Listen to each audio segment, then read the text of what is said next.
análise econômica do direito tributário, eu acho que tem tudo a ver com o projeto, porque as pessoas têm que usar o direito tributário como uma forma de se desenvolver economicamente, né, e fazer, ter uma perspectiva melhor de como utilizar isso como instrumento de articulação, né, social. Professor Paulo Talento, seja muito bem-vindo, muito obrigada pela oportunidade.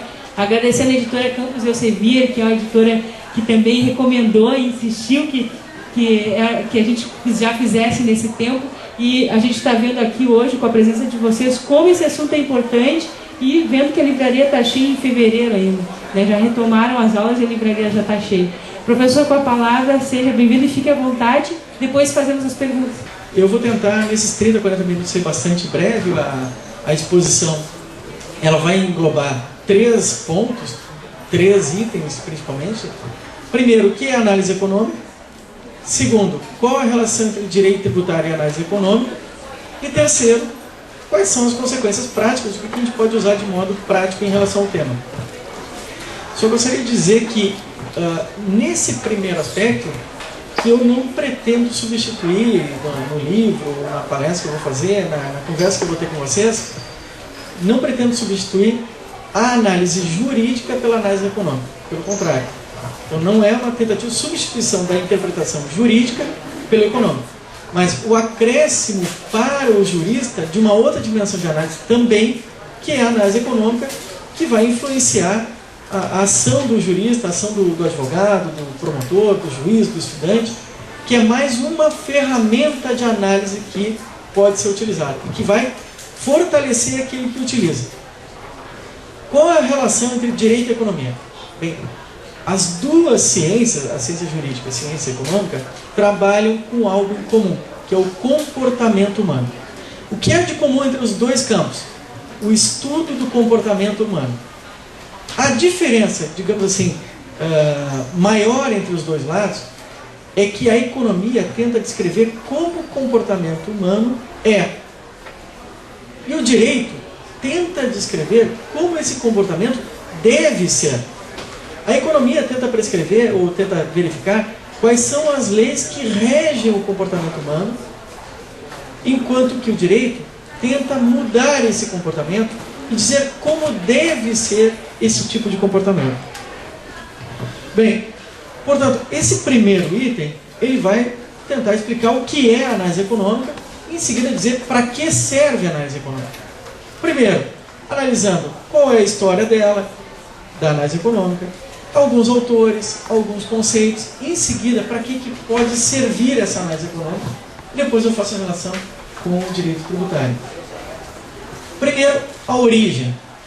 A origem, alguns atribuem um passado muito mais remoto a economistas como Adam Smith, outros trazem para economistas mais recentes como Guido Calabrese e Ronald Coase, que escrevem praticamente no mesmo período obras sobre o assunto e tentam responder algumas perguntas simples. Por que nós realizamos contratos? Por que firmamos contratos? Por que nós firmamos sociedades?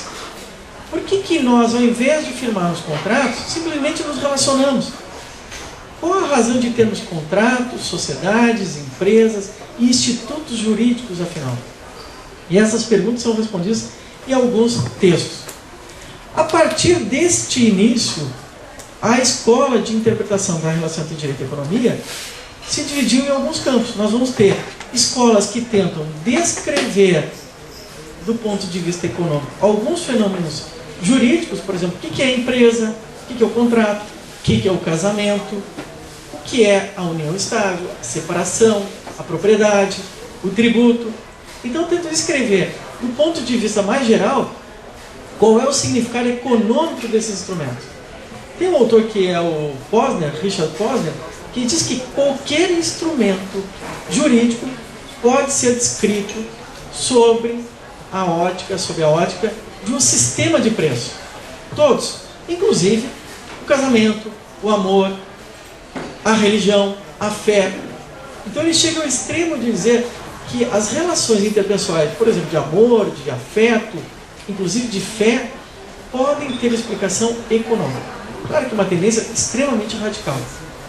É uma linha que tenta quantificar todas as formas de comportamento humano, inclusive essas expressões mais complexas. Tem uma outra forma de se entender a ideia da economia, que a economia seria não só uma forma de descrever o que é, mas também de prever comportamentos futuros.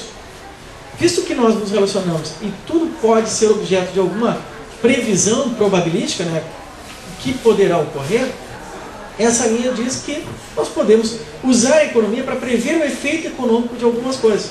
Por exemplo, o mero anúncio de uma lei fiscal que vai dar isenção fiscal, digamos que saia hoje no jornal que no ano que vem nós teremos isenção de um determinado imposto. O mero anúncio dessa norma tem um efeito na economia.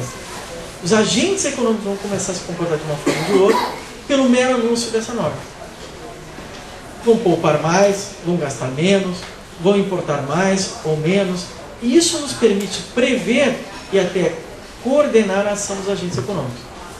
Uma terceira linha mais, digamos, radical, é que diz que a análise econômica não só descreve, não só prevê, mas ela prescreve como que nós devemos viver. E, portanto, leis jurídicas, leis emitidas pelo parlamento, que estejam em conflito com as leis do mercado, seriam leis que não iriam funcionar. E por isso, algumas leis no Brasil não pegariam, porque elas vão contra ou as leis da natureza, ou as leis da natureza econômica das coisas. E, portanto, existiriam por detrás das leis, das normas jurídicas, normas econômicas profundas que dizem se as leis, as normas vão funcionar ou não. E toda vez que nós tentássemos mudar a realidade das coisas, nós nos chocaríamos com a realidade e não daria nada certo. Portanto, aquele que produz leis, aquele que julga, aquele que age, teria que pensar realmente se nós estaríamos seguindo algumas leis econômicas. São três correntes, vocês podem seguir qualquer uma das três, cada uma tem defensores muito inteligentes, muito dedicados, mas são três formas de se olhar a relação entre direito e economia. Bem, existem diversos conceitos. Um conceito mais geral sobre a relação entre direito e economia é aquele que diz que a análise econômica do direito é uma forma de se utilizar métodos quantitativos, métodos econômicos, para explicarmos alguns fenômenos, alguns institutos jurídicos. Uma explicação bem ampla e que permite abarcar diversas escolas. Na verdade, não existe uma escola da análise econômica do direito. Existem diversas escolas. Por isso, alguns dizem que é um movimento de análise econômica do direito, e não uma escola. Nós teríamos escolas liberais, que são a grande maioria, que são as mais respeitadas, escolas marxistas, escolas de esquerda, mais social-democratas, escolas que acreditam piamente só no mercado, escolas que acreditam que as instituições têm um papel fundamental. E as escolas tentam manter essa ideia da abordagem econômica sobre o fenômeno jurídico, que chamam um approach comum, uma abordagem comum, common approach. Tá? Bem, existem alguns postulados que seriam, digamos, os postulados mais próximos da maioria das escolas. O primeiro postulado é o chamado individualismo metodológico. Nós vamos partir da análise de um agente, uma pessoa que pensa, uma pessoa que prevê, que calcula, que tem interesses. Essa pessoa que calcula e faz escolhas a todo momento, ela está a todo momento realizando escolhas individuais. Essas escolhas são racionais, elas têm um propósito. E essas escolhas racionais significam a todo momento uma renúncia também. Porque a cada escolha nós fazemos uma renúncia. Ou acordamos cedo para irmos trabalhar, ou irmos à faculdade, ou ficamos dormindo. E a toda escolha nós fazemos trade-offs, nós fazemos troca. Nós trocamos de ficar dormindo pela manhã e acordamos. Mas esses trade-offs, essas trocas, essas renúncias, têm algum objetivo. O objetivo, claro que é aumentar o nosso ganho, ou aumentar as nossas utilidades, o nosso bem-estar, e diminuir o mal-estar.